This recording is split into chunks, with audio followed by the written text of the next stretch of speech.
whispers started in April in the mind of the 23-year-old nun. In the heart of an Orthodox convent in Romania's impoverished northeast, doctors say Maritica Irina Cornici believed she heard the devil talking to her, telling her she was sinful. She was treated for schizophrenia, but when she relapsed, a monk and 4 nuns tried a different method: exorcism. Last week, Cornici was bound to a cross, gagged with a towel, and left in a dank room at the convent for 3 days without food, where she died of suffocation and dehydration. The case has stunned this impoverished nation, where rural youths, many raised in orphanages like Cornici, have flocked to Orthodox monasteries and convents for spiritual help or food and shelter. Polls show the Orthodox Church to be the nation's most trusted institution. In April, Cornici was admitted to a psychiatric hospital in the northeast city of Vaslui. She thought the devil was talking to her and told her that she was a sinful person, said Dr. Gheorghe Silvestrovici, a psychiatrist who treated her. It's a symptom of schizophrenia, and she was probably having her first episode. The nun was given medication and released on April 20th to the care of the Holy Trinity Convent in the nearby village of Tanaku, an isolated community of about 1,000 people in a hilly area, cultivated with vineyards and corn.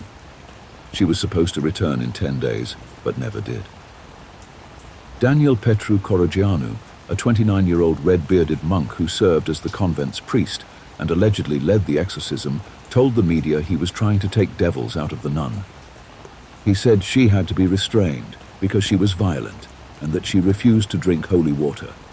Corogianu and the 4 nuns were charged with aggravated murder on Wednesday in Cornici's death, after testifying for 11 hours to prosecutors. If found guilty, they could face up to 25 years in prison. The monk said Friday outside the courtroom that he and the nuns were innocent and blamed media pressure for their arrests. His lawyer has asked for the case to be moved to a different location, citing the intense media and public scrutiny in the area. Romania's Supreme Court is expected to rule on a location for the trial. "I am scared that if I went to the monastery, they would crucify me too," said Ioan Hristea, a 52-year-old former welder who suffers from epilepsy, and said he was hospitalized with Cornici.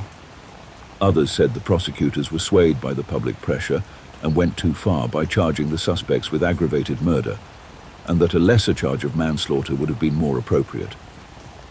Aggravated murder implies intention, and committing the crime with intentional sadism, said Aurelian Pavelescu, a lawyer and member of Romania's parliament.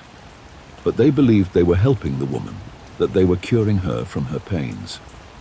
In Cornici's native village of Perieni, about an hour drive from the convent, her relatives demanded justice for the young woman, who they said joined the convent just days before she was admitted to the hospital.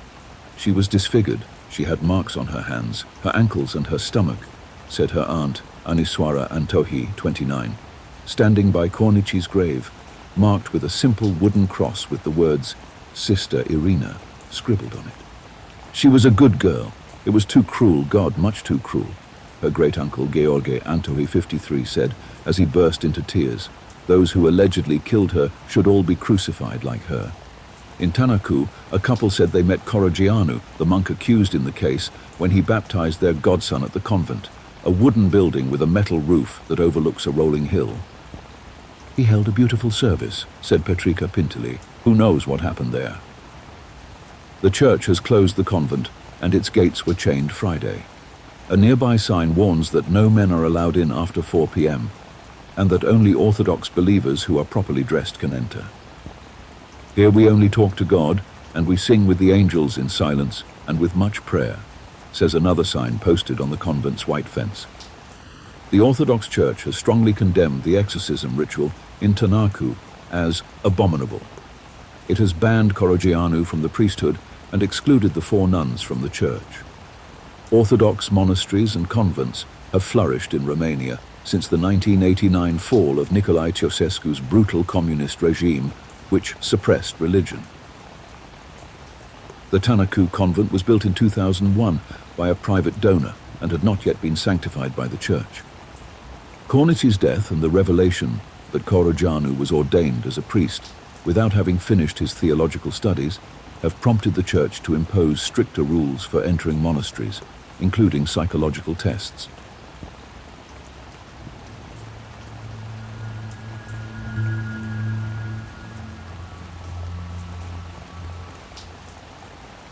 For most Roman Catholics, the rite of exorcism belongs to the shadows of their church's distant past. As medicine and psychiatry began to explain the demons that produce mental illness, the ritual, although still officially sanctioned, became a rarity, confined largely to supermarket tabloids and Hollywood scripts. But Cardinal John O'Connor, the Archbishop of New York, has been pulling this exotic rite back from the fringes of the faith. During a sermon last year, in which he warned that the devil was still at work in the world, he disclosed that he had recently authorized 2 exorcisms in his archdiocese. Last week, with the consent of a diocesan consultant to O'Connor, ABC's 2020 aired the exorcism of an emotionally disturbed Florida teenager. The segment featured 2 priests, one identified only as Father A, administering the rite to a writhing, cursing 16-year-old who church officials said was plagued by demonic spirits. The Reverend James Libar, a consultant on cults to O'Connor and the other priest involved in the ceremony, said the press attention would offer hope to those who may be afflicted. But other Catholic theologians contended that the telecast was exploitative and misleading, promoting the illusion that complicated emotional disorders can be treated with ritual. Televising this was indefensible, said the Reverend Richard McBrien, chairman of the theology department at the University of Notre Dame. To sprinkle holy water over serious and complex problems is to trivialize them and ensure that they continue. Others questioned the Church's judgment in allowing a young girl, identified only as Gina, who had been hospitalized for psychotic behavior, to become grist for a lurid, tabloid-style news show. Was she capable of informed consent? Asked Lisa Cahill, an ethicist at Boston College. ABC producer Rob Wallace says 2020 obtained releases from Gina and her mother, a Colombian immigrant who sought the Church's help when psychotherapy proved ineffective. He added, however, that mother and daughter felt pressure from the Church to cooperate. The 26-minute televised segment was more Geraldo than High Mass, slickly packaged with ominous, medieval-style choral music and shots of the anonymous exorcist meditating at sunset. The ceremony itself seemed at times like little more than the gratuitous torment of a deeply disturbed young girl. Strapped to a chair, she barked and babbled gibberish like Sankadali and Buga, while Father A pressed a cross to her face. "You want pain? I'll give you pain," he said, addressing the supposed demon. After reading the Roman Catholic rite of exorcism, "Throw your terror, Lord, over the beast who is destroying what belongs to you." The priests sent Gina home, but within days, she was re-hospitalized and given antipsychotic drugs. She was subsequently released, but ABC won't say where she lives. Dr. Warren Schlanger, Gina's psychiatrist at Miami Children's Hospital, before and after the exorcism, said the ceremony was a significant risk to her health. If part of her delusion is that she's possessed, it just might confirm that delusion, he says. The usually outspoken O'Connor is keeping his distance from the controversy. A spokesman said last week that the Archbishop was aware of Libar's collaboration with 2020, but that formal authorization for the filming, after a 6-month investigation of the case, came from Bishop J. Keith Simmons of the Palm Beach, Florida Diocese.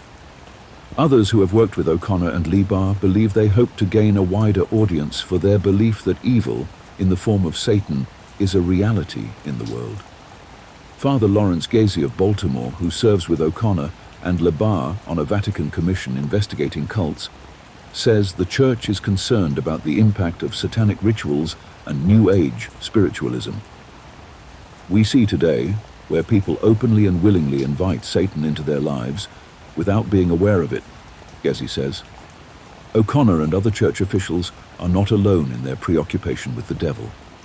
In a 1990 Gallup poll, 55% of the respondents said they believed in Satan, and 49% said they thought people are sometimes possessed by the devil. But with all the palpable evidence of evil in the world, why would Satan, if he exists, manifest himself in the soul of a troubled 16-year-old? Neither 2020 nor the Church's exorcists offer an answer. Notre Dame's McBrien believes that the exorcism debate distracts us from the real face of evil, which is plain enough in the torments of Kurdistan or of American inner cities. The important thing is not whether evil is a persona, he says, but that it exists.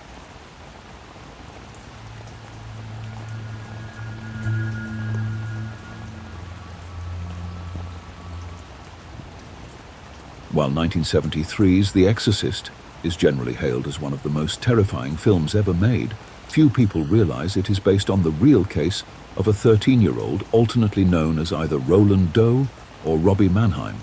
We'll call him Robbie for the purposes of this article. The strange story began just outside Washington, D.C., where Robbie lived with his parents and grandmother. The family began reporting strange occurrences surrounding the boy that started sometime in late 1948 or early 1949. Phenomena included scratching sounds on the walls and under Robbie's mattress, the violent shaking of the boy's bed, and furniture moving on its own in his presence. Robbie's behavior also started to deteriorate. He became physically violent and even defecated on the walls of his family's home. He also appeared to have an aversion towards sacred objects. Robbie was taken by his parents to both a medical doctor and a psychiatrist, neither of whom could find anything physically or mentally wrong with him. Desperate, they turned to their local Lutheran minister, Reverend Schultz, who requested that Robbie spend the night at his home to see if he himself could observe any of the bizarre anomalies. The Reverend reported later that while Robbie was there, the bed he slept in began shaking so violently that Schultz was forced to remove him from it. In addition to other freak events, including Robbie being violently ejected from a chair he was sitting in, Schultz became convinced that something supernatural was afoot and directed the boy's parents to the Catholic Church, who, he said, had ways of dealing with cases like Robbie's. Robbie's parents did as instructed and took him to St. James, the local Catholic church, and met with a young priest named Friar Albert Hughes.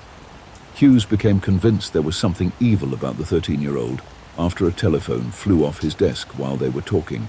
He also claimed that Robbie spoke to him in Latin, a language the boy had never studied, and that the temperature in his office had dropped several degrees when Robbie entered. After convincing the local archbishop of the boy's possession, Hughes was cleared to perform an exorcism and reserved a room at nearby Georgetown University Hospital. It is alleged that only a few minutes into the ritual, Robbie became violent and stabbed the priest with a broken-off bed spring, after which he was released from the hospital. Hughes, who reportedly required 100 stitches as a result of the incident, reportedly never made another attempt to clear Robbie of his possession.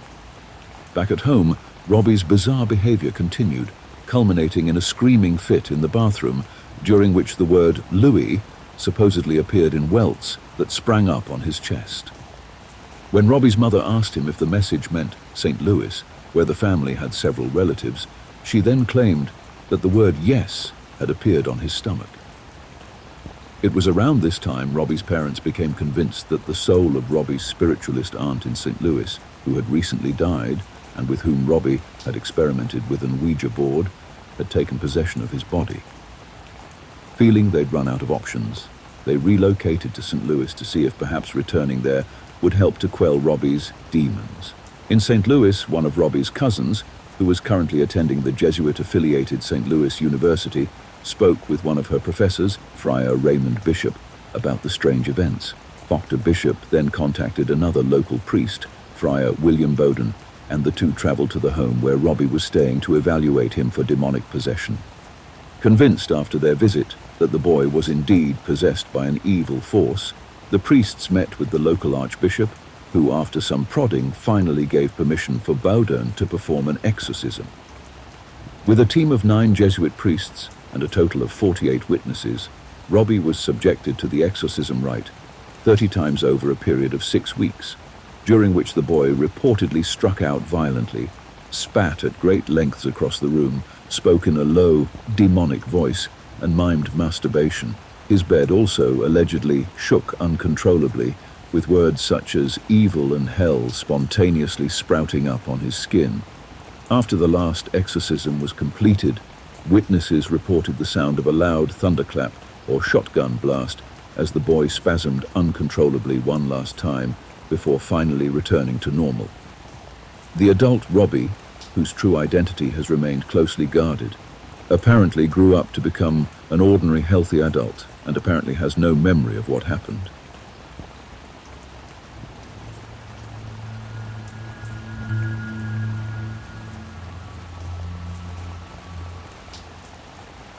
One day in 1906, at Marion Hill Mission School in Umzinto, South Africa, Father Erasmus Horner came to hear a strange and troubling confession from one of the young Catholic students there. She'd made a pact with the devil. The student was 16-year-old Clara Germana Kell, known by the nuns as an ordinary, if somewhat unpredictable, young black girl who'd been orphaned by her parents as an infant and attended the school since the age of 4. While the confession was quickly forgotten, in the following weeks, Clara began engaging in erratic behavior that graduated to insane levels on August 20th, 1906, when the startled sisters at the school witnessed Clara tearing at her clothes, growling like an animal, and engaging in conversation with seemingly invisible beings. At one point, she is reported to have said, "Sister, please call Father Erasmus. I must confess and tell everything. But quick, or Satan will kill me. He has me in his power. Nothing blessed is with me. I've thrown away all the medals you gave me." And later, "You have betrayed me. You have promised me days of glory. But now you treat me cruelly." Clara's bizarre outbursts continued. Nuns reported that the girl's skin would burn when sprinkled with holy water, and that she would act disturbed and lash out violently when crosses or other sacred objects entered her presence, even when they were concealed. She also reportedly developed clairvoyant powers, able to describe personal details of other people's lives that she couldn't possibly have known about otherwise. The accounts of several nuns also reported that Clara possessed the ability to speak and understand several different foreign languages to which she had never been exposed, including Polish, German, French, and several others. It was said that Clara had been imbued with superhuman strength as well, easily overpowering authority figures at the school when they attempted to restrain her.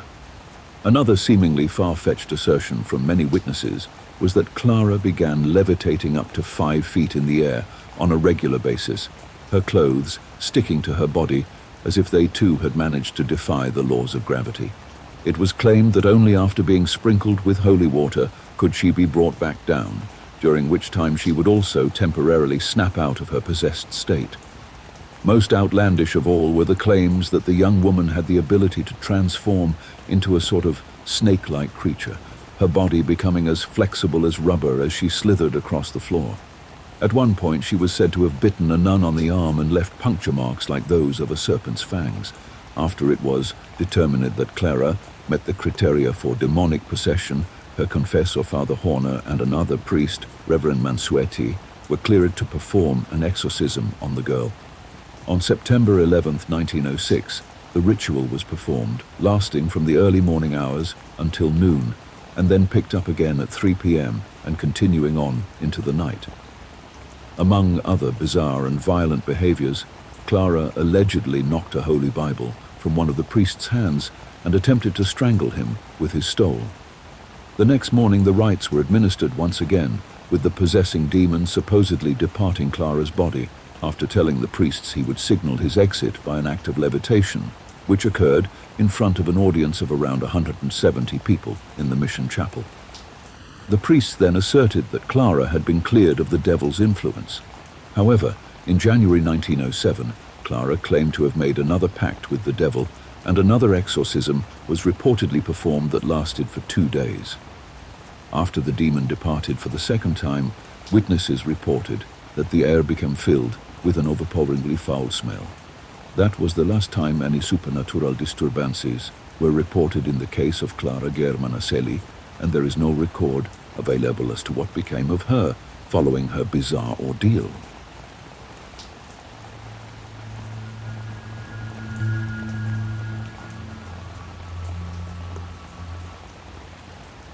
This exorcism inspired the movie The Exorcism of Anna Eklund, but the name of the protagonist of the real story is not known. For convenience, I'll call her Anna anyway. The girl in question had been possessed by the devil at the age of 14, following the curse that her father had put on her after she refused an incestuous relationship with him. After a first exorcism was successful, her father's lover, who practiced black magic, cursed her again, ensuring that Satan took again possession of Anna. The exorcism is described in the brochure Vade Satana, written by Reverend Karl Vogel in German and then translated into English in 1935. After reading it, I am ready to tell the story of the exorcism of Anne Eklund. Anna is a girl who lives in the United States. Born in 1882, she attended only primary school and is a very religious girl who often goes to church and received the Eucharist. As a teenager, Anna has to deal with the depraved approaches of her father that wants to force an incestuous relationship with her. Anna, however, resists the approaches and continues her life in religious morality. However, after her 14th birthday, something begins to change. She begins to feel a bad feeling when she enters the church, sometimes feeling the urge to break the holy water fonts and to try out some terrible sexual impulses that undermines her virginity. Initially, she manages to hold off these strange feelings, but then they take over. She becomes violent and thinks she's gone mad. In subsequent years, her mother will take her to various doctors and specialists, fearing that her daughter is really crazy. But amazingly, every single doctor says that Anna is perfectly healthy. Not knowing where to turn, and since the symptoms are getting worse, Anna's mother decides to turn to the church. Reverend Theophilus Riesinger, a Capuchin monk of German origin and an experienced exorcist, is mandated to monitor her case, and after some time of observation comes to the conclusion that Anna is possessed. In 1912, he performs an exorcism that gives the desired result, and Anna is free from the demon that possesses her. Unfortunately, this peace will not last long. Anna's father had a mistress named Mina who practiced black magic. The latter had cursed some herbs, which then had put in Anna food, causing a second demonic possession. The Bible says that if a demon is cast out, when they come back, it will be with 7 other demons more evil than him. The Reverend is called again and again perform studies on Anna. At the end of his remarks, he decides to carry out a second exorcism. Anna will be brought to Erling, and an exorcism is performed in an isolated monastery to try to attract as little attention as possible. At this point, the monk says that the girl's name will not be revealed in order to protect her identity. On 18th August 1928, the exorcism begins. Anna is brought into the convent and immediately proves hostile to the sacred and blessed objects. She even manages to distinguish when an object has been blessed from a normal one. Immediately, she is carried into one of the rooms of the convent and is bound to prevent her from hurting herself and others. In addition, some of the strongest nuns hold her steady on the bed. Father Theophilus has just begun the initial prayers when the girl falls into a state of unconsciousness that will endure throughout the ritual. As soon as the priest pronounces the formula of exorcism, Anna is freed from the grip of the nuns, leaps up, and her body ends up on a wall above the door of the room, and it stays there, stuck to the wall, supported by a supernatural force. Those present can, with difficulty, drag her to the ground and put her back to bed. The priest continues his prayers, and Satan begins to emit his terrible things through the body of poor Anna. The sounds that Anna emits are not human, they are animal-like ways, as a crazed herd, and are so strong that the local farmers are beginning to hear them. The exorcism continues. Before long, groups of people arrive at the convent wondering what's going on. When they understand that it is an exorcism, and after the verses and the howls and grunts of Anna become more intense, many viewers flee in fear. If the demonic sounds were unbearable for them, imagine how they must feel those who were attending the exorcism. The sisters begin to take turns, unable to endure the situation for too long. The only who seems calm is Father Theophilus, as he is accustomed to exorcisms. Things get worse when prayers are increased. The demons cause vomit, urine, and excrement to be thrown from Anna's body spit. The devil makes her expel fluids from 10 to 20 times a day, being able to fill buckets. Then Anna begins to throw up strange things, including tobacco leaves. The stench is nauseating, the grunts continue, and staying in Anna's room is becoming more difficult. During the exorcism, the priest is able to speak with the various demons inside of Anna. Among them is Judas Iscariot, who had tried to push her to madness and suicide. And it is here that the priest discovers the reason for the possession of Anna, since it is the lost souls of her father and his concubine haunting the girl that explain, compelled by force of exorcism, why they have cursed her. As the days pass, Anna's body swells and deforms more and more. At one point it is so disfigured that her body has become a bloated, shapeless mass, and nuns turn away from her bed, fearing she may explode. Then Anna becomes increasingly heavy. She becomes rigid and heavy as concrete, and her weight bends the bed rail.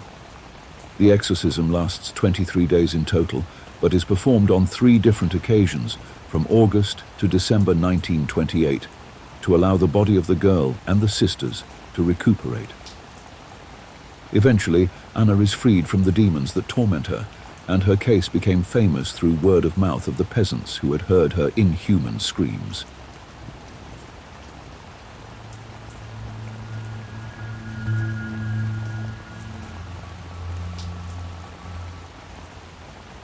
You don't want to see this one, son.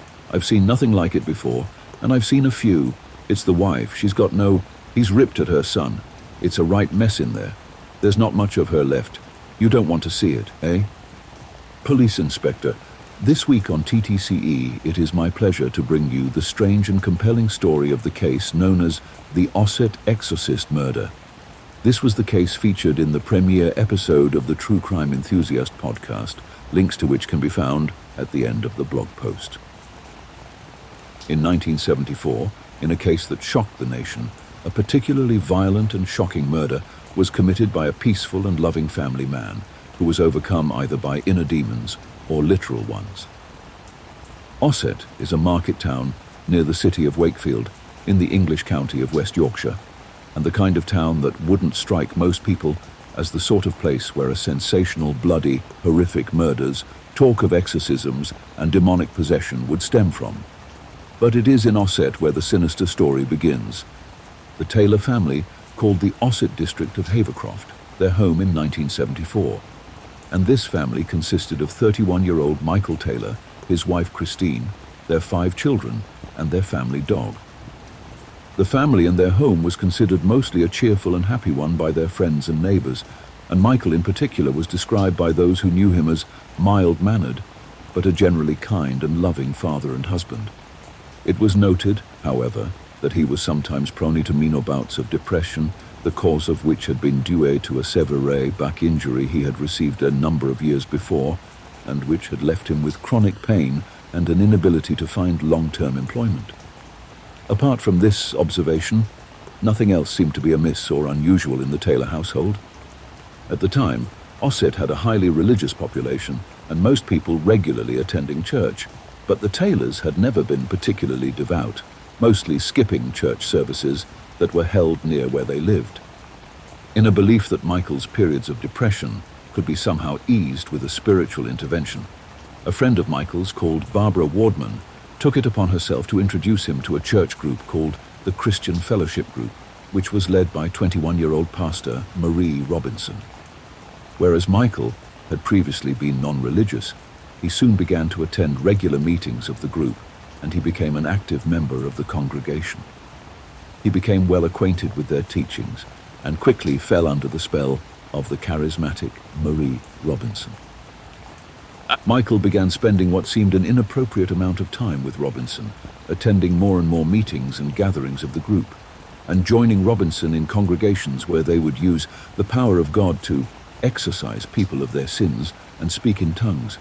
They also began to engage in private rituals, in which both Michael and Robinson would stay up all night making the sign of the cross at each other in order to ward off what they believed was the evil power of the full moon. In fact, it soon became clear to the rest of the congregation that Michael had become rather enamored with Robinson. Unsurprisingly, Michael's attitude at home towards his family began to change as a result. He was spending less and less time at home with them, and when he was there he was sullen and irritable and very argumentative. This was a total character change from the easygoing and peaceful way Michael had once been, and the assumption was that the church group was somehow exerting a negative influence on him. The character change and increasingly bizarre beliefs, erratic behavior, and bad attitude was clear to see to anyone who knew him, but most notably to Christine Taylor, on whom it was not lost that Michael had an infatuation with Robinson. During one congregation, Christine suddenly decided to publicly confront Michael about his relationship with Robinson and openly accused him in front of people of being unfaithful. Now, if it already didn't sound bad or strange enough, it was at this point where Michael's behavior would take a turn for the worse. Michael is reported to have felt an evil influence cast a shadow over him, and then, compelled by this force, vented a sudden fury on, surprisingly, not Christine, but Robinson. He lashed out at her, verbally and physically, to the point that several other churchgoers in the congregation had to physically restrain him, fearing that he would seriously hurt himself or someone else. Perhaps as a good example of the religious mania that was running through the group, Marie Robinson herself later testified as to what happened when Michael attacked her. She said, "I suddenly glanced at Mike, and his whole features changed. He looked almost bestial. He kept looking at me, and there was a really wild look in his eyes. I started screaming at him out of fear. I started speaking in tongues. Mike also screamed at me in tongues. I was on the verge of death, and I seemed to come to my senses. I knew that only the name of Jesus would save me, and I just started saying over and over again, Jesus. When Christine, heard me calling on the name of Jesus, she started saying it too, and I believe firmly that it was only by calling on his name that I was not killed." Michael would claim later to have had no memory of this incident. Surprisingly, despite this frightening violent outburst, the following day, Michael was to receive full forgiveness and a church absolution from Robinson for what had happened.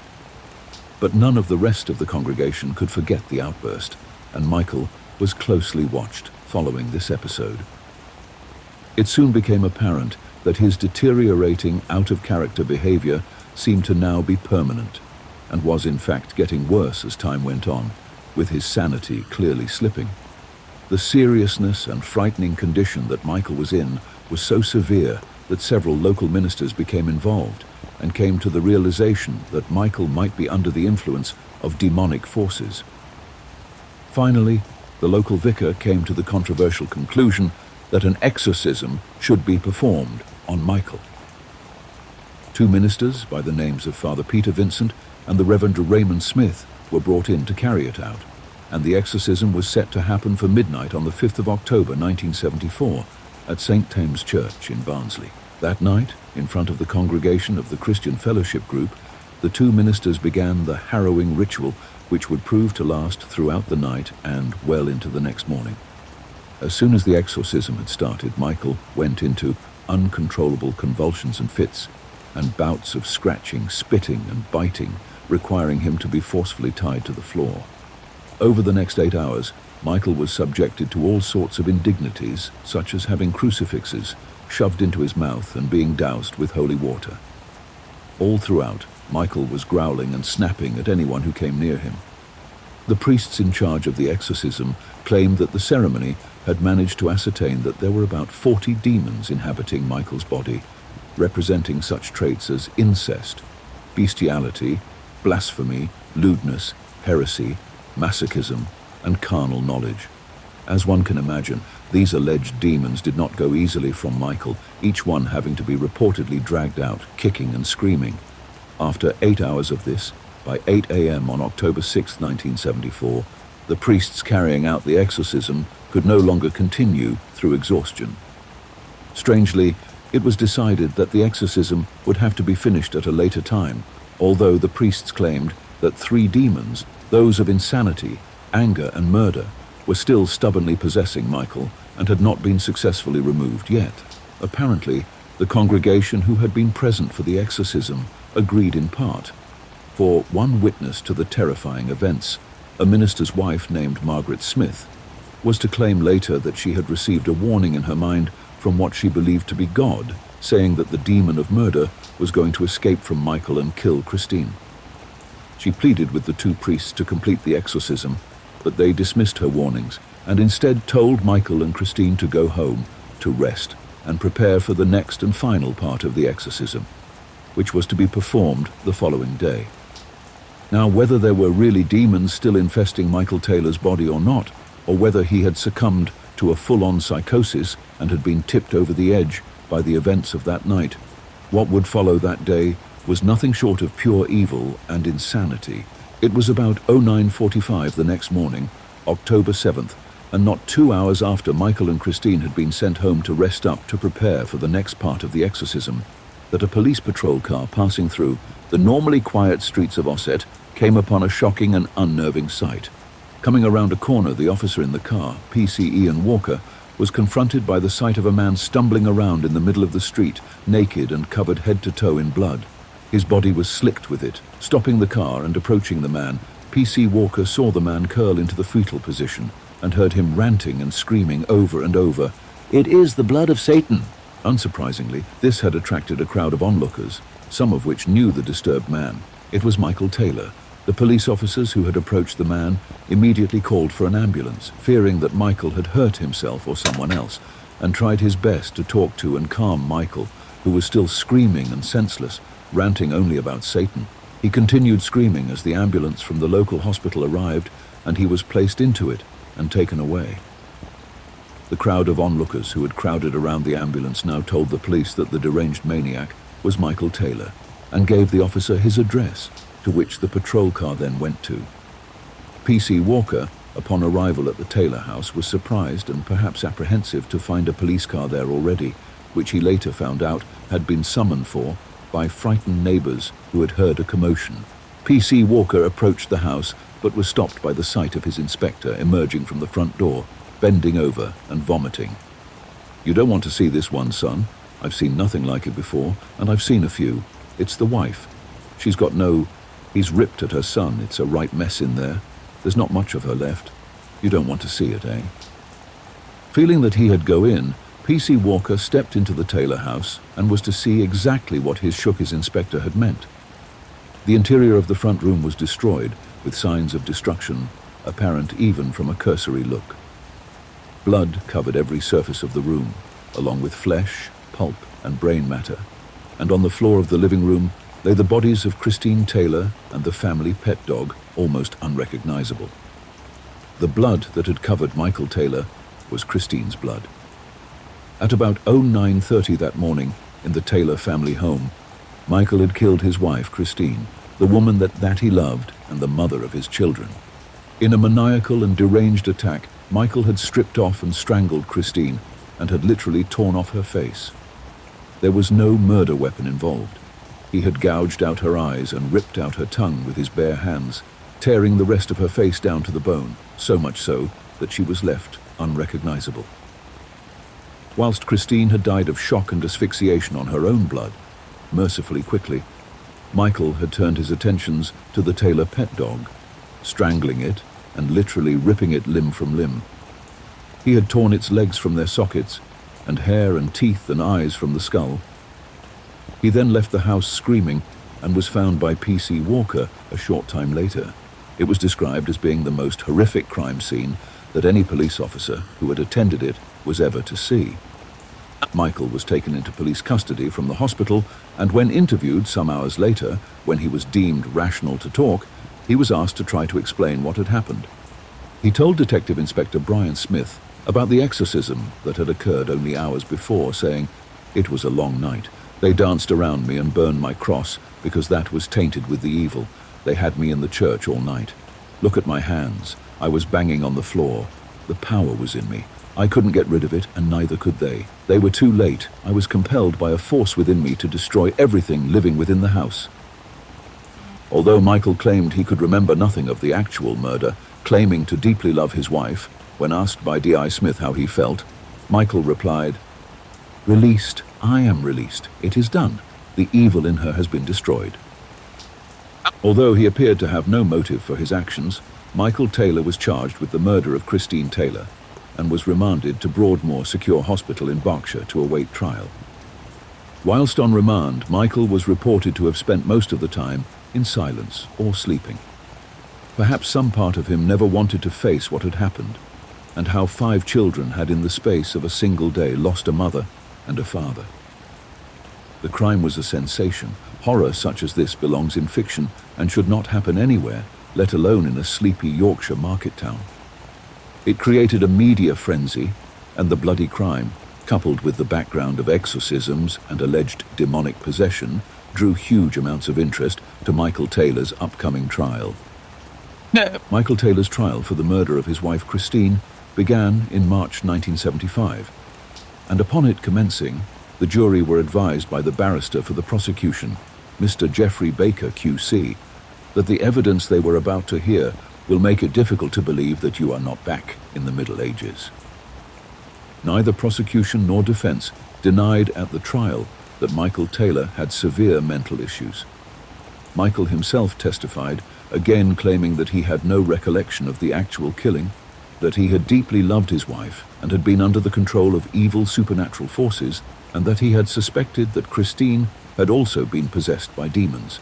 He offered no other explanation. The linchpin of his defense was the discrediting of the Christian Fellowship group and the Anglican and Methodist priests who had carried out the exorcism. Mr. Ognall QC for the defense claimed that the Christian Fellowship prayer group was actually more of a fanatical cult and had managed to influence Michael by using potent mind control and indoctrination, feeding his already existing mental issues. At one point, he described the group as neurotics feeding neurosis to a neurotic. Blame was also apportioned to the exorcism itself.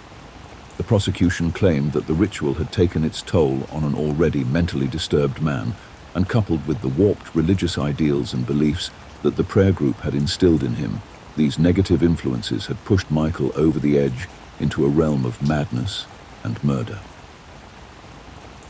Mr. Ognall made an impassioned personal statement during the trial that illustrated just how much responsibility the church was viewed to have held in the horrific crime, saying, "I am aware that it is generally regarded as improper for an advocate to express any personal feeling or opinion about the case in which he is engaged. I am afraid I find it quite impossible to observe such constraints in this case. Let those who truly are responsible for this killing stand up. We submit that Taylor is a mere cipher. The real guilt lies elsewhere. Religion is the key. Those who have been referred to in evidence, and those clerics in particular, should be with him in spirit now in this building, and each day he is incarcerated in Broadmoor, and not least on the day he must endure the bitter reunion with his 5 motherless children." The jury found Michael Taylor not guilty of the murder of his wife by reason of insanity. Deemed to be both clinically and legally insane, he was sent to Broadmoor Secure Hospital, where he would remain for 2 years, followed by another 2-year sentence at Bradford Royal Infirmary, before being released back into the world, apparently cured. The aftermath of the trial was a public outcry over the use of exorcisms within the church, and indeed this became the last recorded exorcism to be carried out by the Anglican Church. But they defended themselves to the full. Throughout the trial, and in the years following it, the chief Anglican priest who had been in charge of Michael's exorcism, Father Peter Vincent, continued to insist that Michael Taylor had indeed been inhabited by demons, and that the Ossett case had indeed been an authentic case of demonic possession. Father Vincent's career in the church was unaffected following the case, and even he seemed to be almost having little consideration for a family destroyed and the horror of what had happened. He would only simply say, "God will bring good out of this in his own way." It was only Peter Vincent's partner in exorcism, the Reverend Raymond Smith, that seemed to admit that the situation had not been handled well and that the exorcism had indeed failed. He was quoted as saying, "If people come to me in trouble of any kind, I will try to help. I would give such comfort as I could, but I am only an ordinary human being with human failings." What then became of the main player in this horrific story? After his release from hospital, it is reported that Michael Taylor went back to live in Ossett, although one can only wonder at the relationship he would have had back there after such horror. How would his relationship with his children have been, if there even was any type of relationship? How does a person even begin to start again after such horror? Michael would continue to display odd behavior and to suffer bouts of depression, as well as making a total of 4 suicide attempts over the following years, still haunted by his actions that October morning. These involved cutting his wrists and jumping from a bridge, in which he badly injured his back and legs. Surprisingly, for such a sensational and chilling crime, he dropped out of the news and the public eye for many years. But Michael Taylor would enter the news again in July 2005, when he was arrested for sexually harassing and having inappropriate conduct with an underage girl. During his court hearing on these charges, Taylor was said to have told police that it was all his fault and then said, "Am I going to Broadmoor for murdering my wife?" Taylor had spent a week in custody over the sexual assaults, and during this incarceration, the psychiatric problems that had existed in 1975 had manifested themselves once again. Upon being bailed, however, they had disappeared. His previous charges, from 30 years before, were deemed to have no bearing on the current case, and he was deemed to have a low to medium risk of reoffending. This led him to a relatively light sentence of a 3-year stint of community service, but with a condition of psychiatric treatment. The case of Michael Taylor and the Osset exorcist murder raises many questions for debate. Could someone who had committed such a horrific crime and was found insane really be well enough to rejoin society within 4 years? Is evil an outside force that can infect a person, or does it always lurk within? It perhaps ventures into the realms of the supernatural, but what if there really are such things as demons that can possess a person and drive them to commit heinous or violent acts that person would normally never commit? Or is it just simply a form of psychosis? Many people connected with the Osset murder will have debated these points long and hard over the years they have had to remember and think about it. 5 children, who undoubtedly have families of their own now, lost a mother in a horrific way that they will never forget. How do you even begin to rebuild your lives following such horrific events? Michael Taylor himself has been so tortured by not being able to understand his actions that he has attempted suicide 4 times. Members of the jury and the court who sat through the trial will never forget what must have been some of the most horrific crime scene photographs ever shown in a court, and disturbing and frightening accounts that they were to hear. But perhaps the effect that the case was to have on people is best summed up by an account given by PC Ian Walker when interviewed about the case as one of the officers on the scene years after his retirement. He said, "Of all the incidents in which I was involved in 30 years of police work, nothing affected me like this one. The stupidity and futility of it all, the complete and utter waste of life and destruction of a family, not to mention the death and other traumas, are far beyond anything else I have ever come across." Obviously, my wife asked questions, but there are some things that you do not take home, and this was one of them. However, within the next 48 hours, the news hit the national newspapers and the TV news bulletins. You just bury it and get on with your life as best you can. Before this event, I was agnostic, and now I was an atheist.